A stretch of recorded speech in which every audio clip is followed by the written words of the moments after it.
Hi, everybody. Thank you so much, President Ambar, for the invitation to do this, and thanks to all of you for coming this afternoon. So I'm going to talk about my project, Upgrade Available, which has been going on for several years. And I know sometimes you walk into something like this and maybe you're not sure what to expect from an artist giving a talk about a research project. So I'm going to give you a little bit of context about the art department here at Oberlin and sort of how my practice is situated here. So many of you, I see, are art students, and many of you who are not art students have been to art openings in the studio art department. Here's our halftime show for senior studio last fall during Art Walk, which happens at the end of every fall semester. So in the art department, we support a range of disciplines. We teach sculpture and installation, a range of print media, including silkscreen and lithography, digital and wet photography, painting, performance, digital media, and really any hybrid practice in between.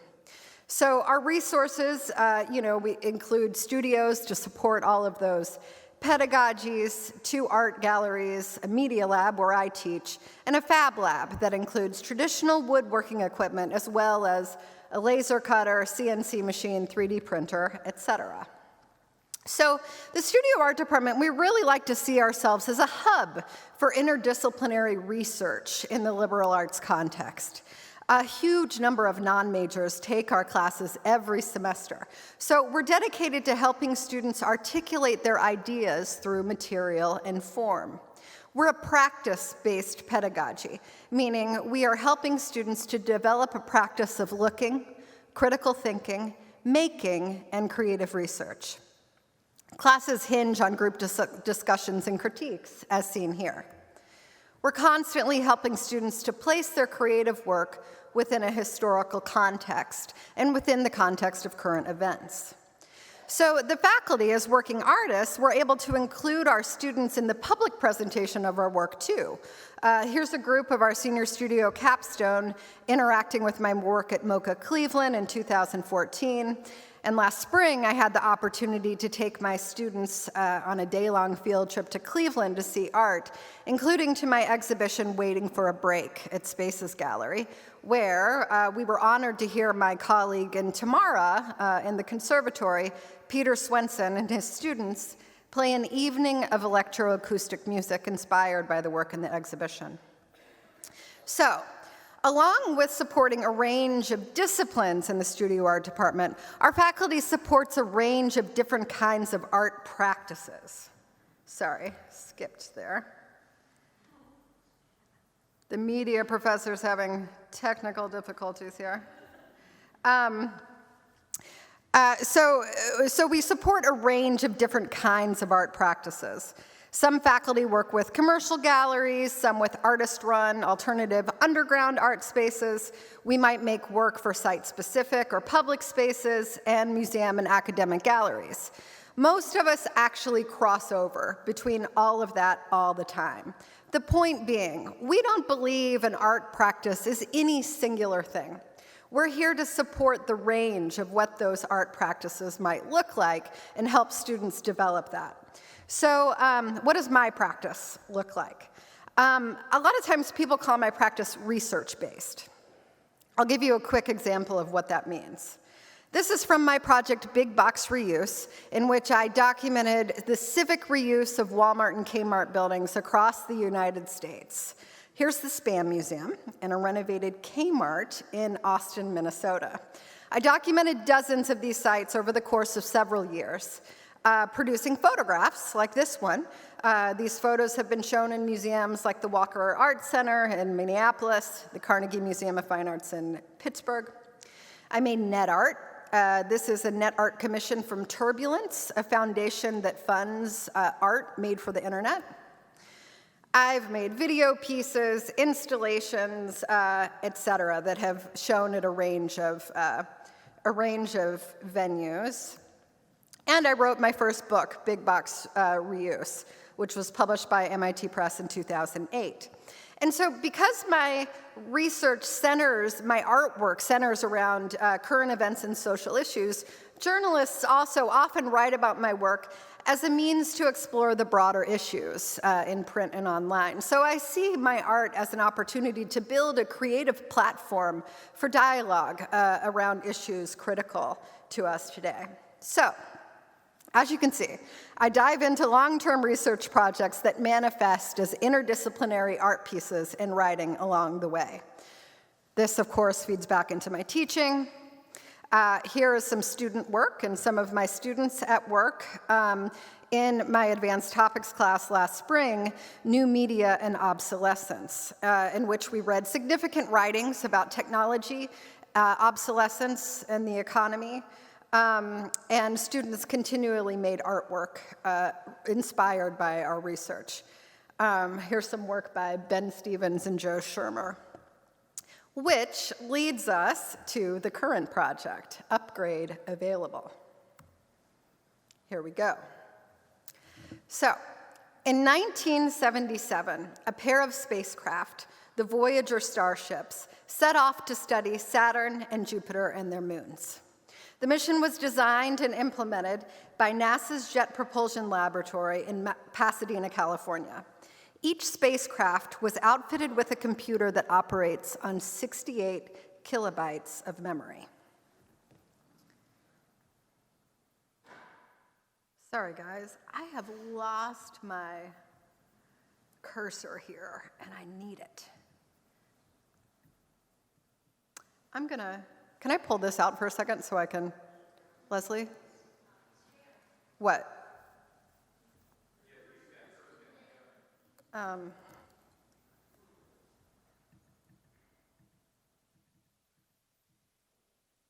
There we go. Sorry, guys.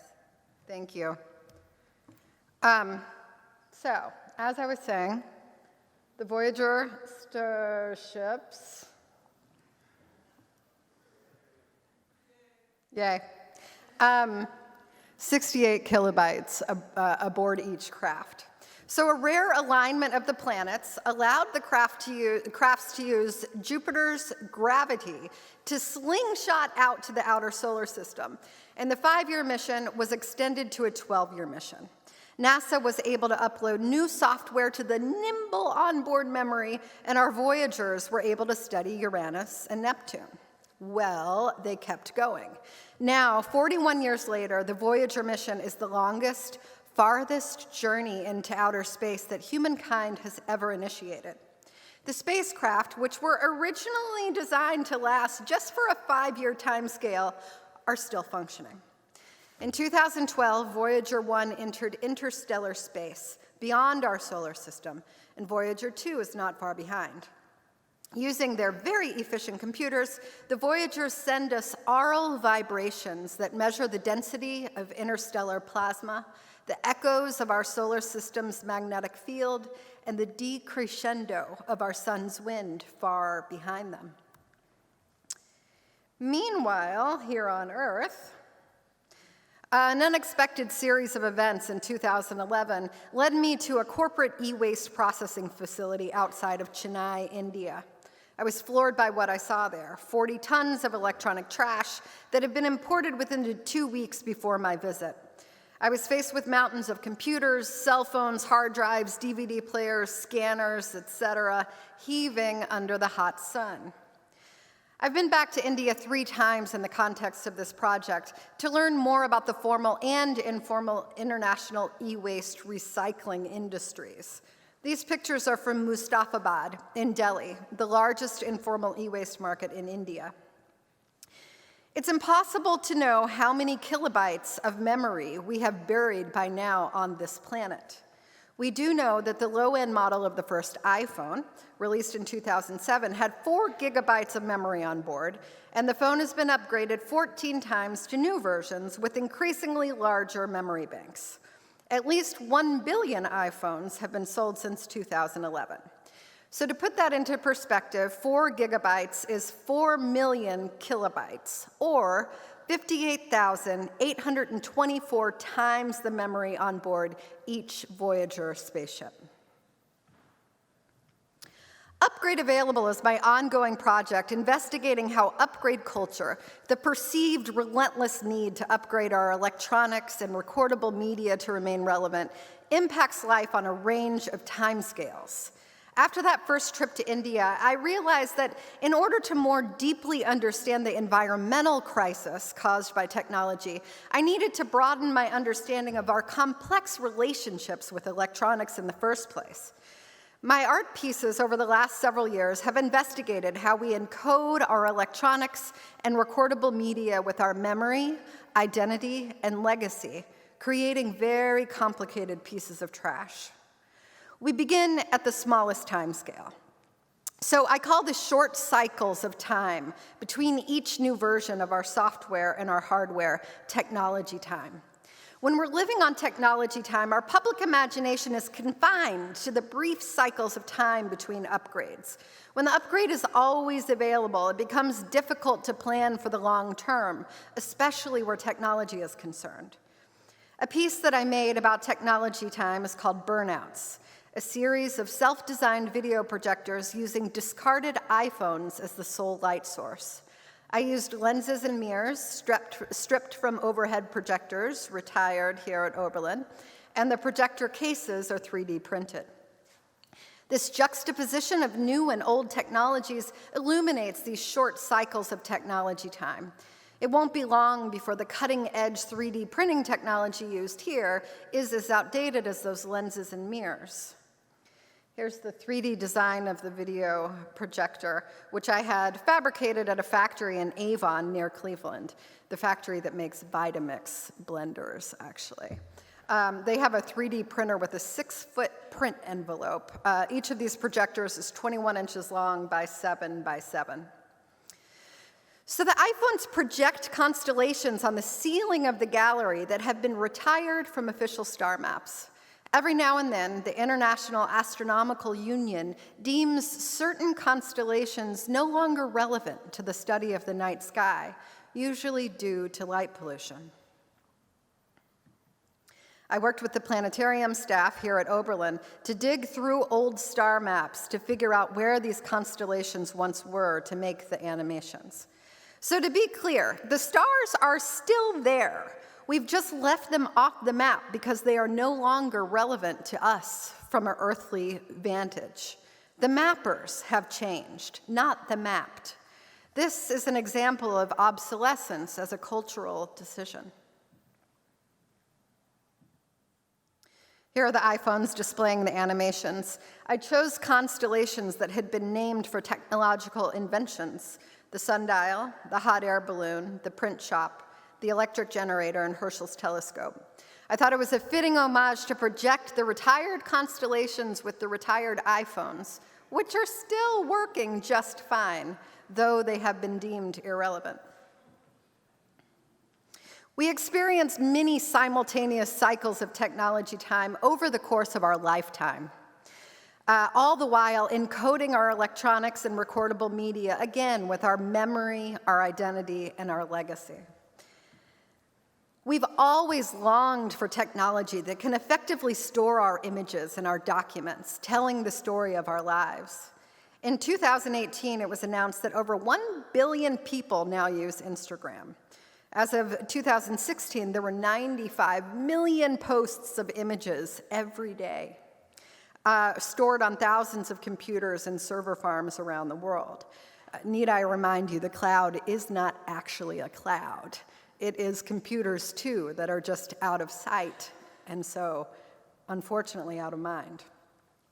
In order to put into perspective the amount of material space used to store our digital images, I began to look at how we stored our images pre-internet. This is a series of photographs called hard copy, portraits of media collections that will never be accessed again due to obsolescence. And yet, the people who made these recordings just can't seem to let go of them. We all have that box of old VHS tapes or zip disks in the closet, a kind of appendage we can't cut off, an extension of our own identity. So on the one hand, I think we have sort of a shared cultural anxiety about the loss of the hard copy. I mean, I have taken personally thousands of pictures of my own children, which are scattered across hard drives and computers, and yes, clouds, with very few printed out. But on the other hand, we might be moving away from the practice of storing images at all, as technology like Snapchat become more prominent, apps that allow us to share our images, and then they disappear in 24 hours. Leading me to question, maybe the sharing of the images was always more important than the saving of the images. In 2013, I stumbled onto the phenomenon of people selling the slide collections of recently deceased family members on eBay. I began collecting these collections. Throughout their lifetimes, people meticulously stored these memories. But when they died, their loved ones didn't understand the value of the images, who these people were, and they sold them for next to nothing on our online marketplace, rendering them practically worthless, anonymous, disposing of them into the ephemeral public domain of old vernacular photography. The images are gorgeous. Such care for the composition and the decisive moment when there were only so many shots on a roll. When these slides are seen alongside the hum of a slide projector, you can just imagine people gathered around the machine in the living room of yore, sharing the stories from vacations or parades. In these days of liking the images of strangers on social media, we're used to the idea of sharing our pictures with a dispersed geographic audience. But these images were meant to be shared only with a few people in one location, a specific audience, leaving me to feel like I was viewing images I wasn't supposed to see. I digitized thousands of these slides, which could potentially be seen as upgrading the images. But considering the glory of the original slide photograph projected with that translucent 35mm glow, obviously something is lost when they're flattened to the digital plane. Okay, so meanwhile, my parents gave me their slide collections. I thought that this was something totally different. But eventually I realized it is part of this same plane of lost images as the collections of these strangers. Here's my mom at the Eiffel Tower in 1969. Going through all the slides, I realized that there were similarities across collections, photos that everyone seemed to take. I began to pull out triptychs of images that told the same story, 3 images that shared a narrative. These are the memes of 35mm slides. In each triptych, I included 2 images from the slide collections of strangers and 1 from my family's slides, reminding us that although these images are all part of this same plane of forgotten photography, all of the images were once important to someone. So an irony here is, even though we usually think of digitizing as a way of upgrading the image, when I started thinking about it, to create a more lasting legacy, archival ink and paper is still perhaps the most stable way to store these images. The slide and eventually the JPEG file will be obsolete.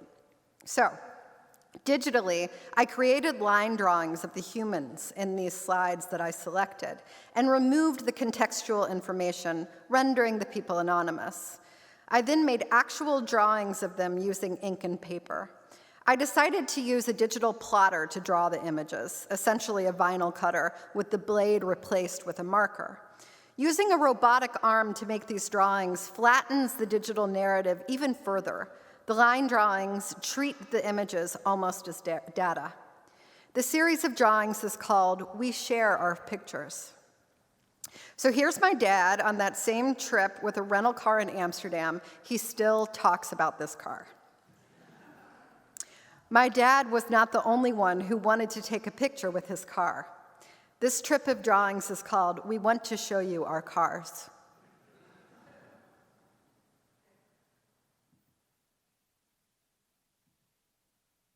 We saw the large monuments.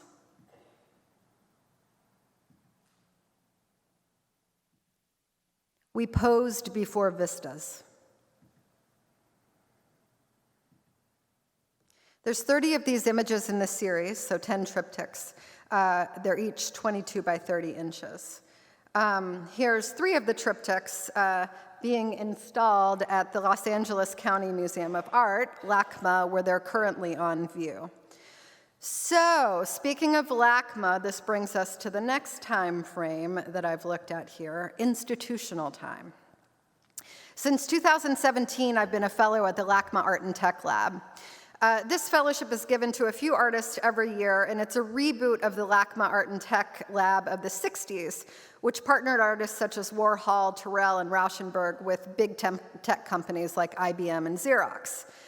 So the program today introduces us to scientists that work for today's major tech firms, SpaceX, Google, and Hyundai, et cetera.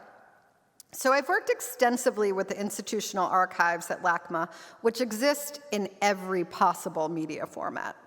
How can an institution possibly commit to the cost, time, and energy of upgrading materials when another upgrade is always impending?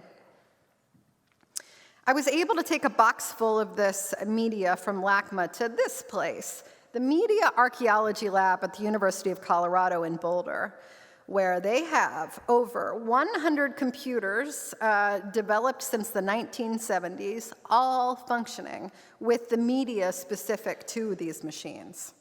So I took this box of ephemera with me from the LACMA archive to the MAL to attempt to upgrade obsolete files from floppy disks and zip disks, which took a lot of time, a lot of cords, and made very little difference from one version to the next.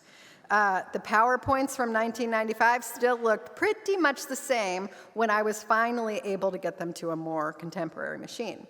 And I kept running into this screen. The disk is unreadable. Do you want to initialize it? How can an institution meant to transmit cultural artifacts across the span of multiple lifetimes square itself with technology time? As technological systems continually upgrade, how can museums and universities create systems flexible enough to store, preserve, and transmit electronic information beyond our own lifetimes, as technology time continually renders the past unreadable? And what about institutional buildings? Buildings, as we currently conceive of them, have a very difficult time keeping pace with the fluid rate of technological upgrade that we've come to know. How can walls, ceilings, and floors possibly keep up with the endless updating of plugs, ports, and cords that has come to exemplify 21st century technology? I mean, we basically need liquid walls. Maybe buildings are becoming obsolete. With the impending upgrade of the LACMA Museum site, they are in the middle of a design process to break ground on a new museum imminently. It seems like a poignant moment to look at museum technological infrastructure as a way of understanding what the museum of the future might look like. It's always helpful to think about the future by looking at the past. So I've been photographing obsolete technology that is embedded in the current building site. This is a sensor in the main gallery in the Abramson wing for a robot. This robot was briefly employed by the security team in the 90s. It swiftly ran into a pedestal and was retired. But once the infrastructure had been put into place in the museum, it was too expensive to take it out, and so these sensors still hang throughout the galleries. There's satellites and antennas on the roof. Here's an old telephone booth. Here's a Wi-Fi port outside, right by the famous Chris Burden's outdoor installation, Urban Light, that hasn't worked in 15 years. So some of these photos are currently on view at LACMA as well, and at the Barron Gallery here in Oberlin. This is a good time to mention that after the talk, we're having a reception at the Barron Gallery from 1:30 to 3:30, so please join us afterwards. Yeah, and in the Barron Gallery, there's a faculty show right now of the studio art department. So through my fellowship at LACMA, as I said, I've been introduced to a number of scientists, including someone from NASA's Jet Propulsion Lab in Pasadena named Dan Goods. After a discussion about how upgrade culture impacts future-reaching research, like the development of spacecraft for long-range space travel, he told me I needed to talk to Dr. Anthony Freeman. A meeting was arranged, and I met Tony, who is the director of the JPL Innovation Foundry, an arm of JPL that focuses on ideation and conceptualization of mission proposals. Most everything at JPL starts here, from Mars rovers to space shuttles. And when I met Tony, he told me about a spacecraft concept he's working on, which is meant to travel to Proxima b, an exoplanet in the Alpha Centauri system, our stellar neighbor, 4.2 light years from Earth. The idea is that the spacecraft will leave Earth in 2069. It'll reach 1/10 of the speed of light, meaning it would take just over 40 years for it to reach its destination, arriving around the year 2109. So, the spacecraft will need to autonomously upgrade itself to survive the environmental conditions of this 40-year interstellar journey, but it will also need to upgrade itself to remain relevant to life on Earth when it arrives at its destination. Welcome to space-time. How can we transcend technology time, our human lifetimes, institutional time, to create technology that is meant to last beyond any of those cycles? So after several meetings and conversations with Tony, he invited me to envision an art project to be embedded on this interstellar spacecraft, reflecting its characteristics: time, speculation, transformational technology, and the future. How can an art project on a spaceship apply what I've learned about the cycles of technological progress and obsolescence? How can we make something for the ages that can describe a story about our species, our civilization, while being flexible enough to change, to learn, to adapt as we do? Since those characteristics are embedded in the spacecraft itself, how can the art and science merge so they reflect each other? JPL is framing our project as the spiritual successor to the Golden Record Project, a record of images and sounds which is adhered to the outside of those Voyager spacecraft. It was produced by Carl Sagan, Annie Druyan, Timothy Ferris, and others. So I want our piece to be inspired by the Golden Record, but not iterative of it.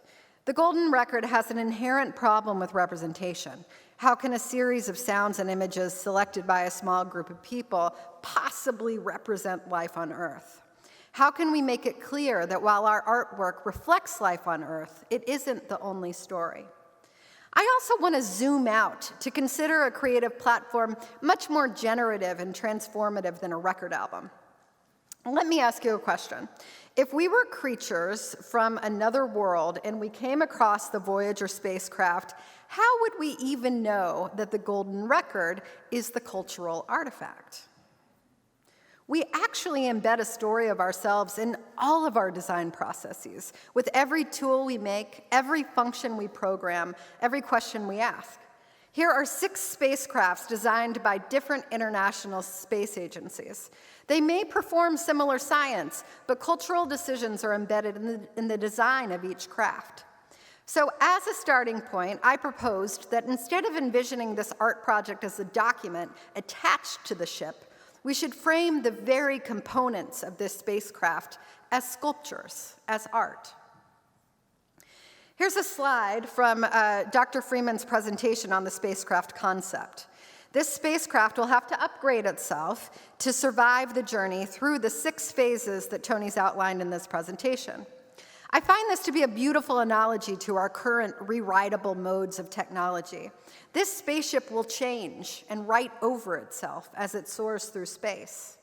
As the spacecraft transforms during the mission's 6 phases, the material it sheds, the spent stages as they call them at JPL, can potentially transform into a series of artworks or sculptures. We can think of this spacecraft as a sculptor that creates a series of artworks that break away from the craft in each of its transformations. We can engage adaptive design principles, inspired by the research into upgrade culture, to ask, how will this discarded material eventually upgrade itself into something else? Could this be artwork, a public art piece, intergalactic sculptures installed in outer space? In fact, Sculptor 1 is a pretty good name for a spaceship, as I told a room full of JPL scientists a few weeks ago. Here we are at a recent A-team meeting at JPL. So whenever JPL needs to develop an idea from a kernel into a larger proposal for NASA, they hold an advanced architecture study, also known as the A-team. The A-team department pulls together experts from a range of fields for a day-long brainstorming project. And Tony thought we should have an A-team study for my art project. We included experts from a range of fields: robotics, AI, machine learning, exoplanetary science, mission systems, aerospace engineering, etc. So in this 10-hour day, we blew the ideas wide open. We discussed everything from perhaps using radio waves to make this artwork, or light waves, or holograms, to reduce the material we use at all. Upgrade culture has tied us to material products. So how can we transcend that? How can we think of energy as art in interstellar space?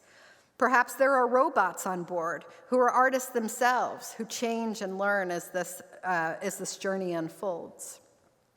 There are professionals that design and implement the A-team studies, and they plan this day of brainstorm exercises, including, in this case, the use of craft supplies, which I thought was great. It's like going to NASA to work with craft supplies, so that we could actually visualize for each other the brainstorms that we were having throughout the day. There were a lot of activities that included role-playing and sticky notes, lots of sticky notes, like this: a Venn diagram about who the message of this art project is for and what we want to say to them. The areas here are humans on Earth now, who will receive the data from this ship, future human archaeologists from another civilization who might find the spacecraft thousands of years from now, and our as of yet unknown cosmic neighbors. In the middle of that Venn diagram, I included some ideas about how this art and technology might represent essential human characteristics. We change, we reuse, we collect, we project, we reflect, we create, and perhaps regrettably, we destroy. How can the evolving nature of this craft and its journey reflect our civilization's evolving nature? It's important to me that the science and art aboard the craft are integrated, so the artwork is not a painting or a disc stuck onto the side of the ship, but rather the scientific processes and the artwork can double as each other. How can we embed the science in the art, and likewise the art in the science?